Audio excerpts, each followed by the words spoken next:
Washington, CNN, the time for empty talk is over. Now arrives the hour of action.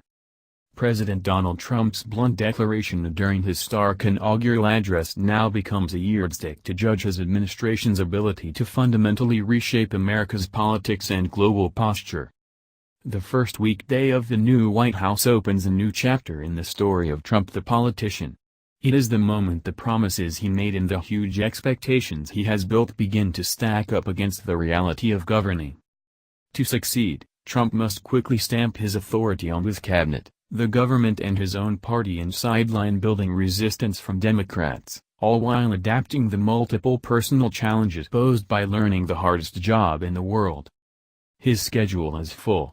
Monday, Trump has a private meeting with House Speaker Paul Ryan, a reception for congressional leaders, sessions with business leaders and union leaders, and is set to sign more executive orders. His agenda is almost entirely open to cameras, ensuring a day's worth of images his team hopes will show a commander-in-chief at work. The new president acknowledged the busy week in a tweet Monday morning, busy week planned with a heavy focus on jobs and national security. Top executives coming in at 9 a.m. to talk manufacturing in America. Trump, who embarks on his term with the lowest approval ratings of any newly inaugurated modern president, must now confront the reality that his campaign is over, and failing to live up to the elevated hopes of his devoted supporters will start exacting a political price. He spent the weekend complaining about media coverage during a visit to the CIA's Memorial Wall. A top aide suggested the White House simply presented alternative facts about the crowd size at his inauguration, and Saturday saw a series of nationwide protests against him.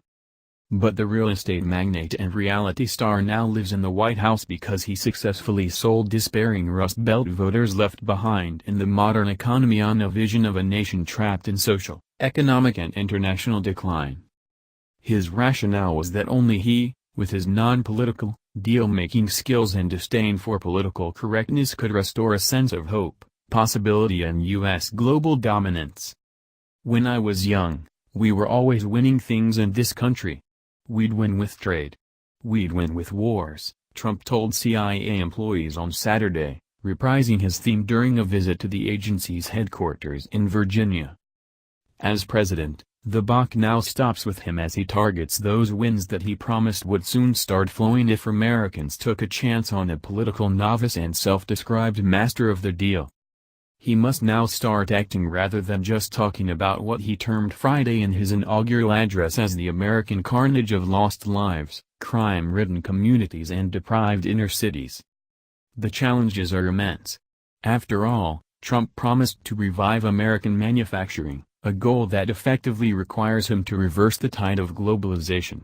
His vow to eradicate radical Islamic terrorism from the face of the earth meanwhile seems like an impossible goal, unless he can somehow come up with policies that no other Western leader has tried over the past 2 decades.